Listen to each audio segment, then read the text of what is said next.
Krishnalayam, Pattambi road, Kunnamkulam. Guruvayur road near royal hospital, Kunnamkulam. Varavoor ഗ്രാമപഞ്ചായത്തിന്റെ ആഭിമുഖ്യത്തിൽ Ayurveda medical camp സംഘടിപ്പിച്ചു.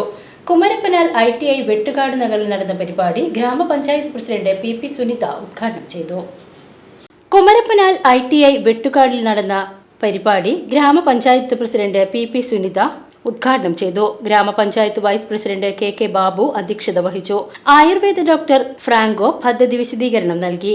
ആരോഗ്യ standing committee chairperson Vimala Prahladan, വികസനകാര്യ standing committee chairperson PK Yashoda, ക്ഷേമകാര്യ standing committee chairman TA Hidayathulla, ഗ്രാമപഞ്ചായത്ത് അംഗങ്ങളായ PS പ്രദീപ്, സേതുമാധവൻ എന്നിവർ പങ്കെടുത്ത് സംസാരിച്ചു. VCV news, Varavoor.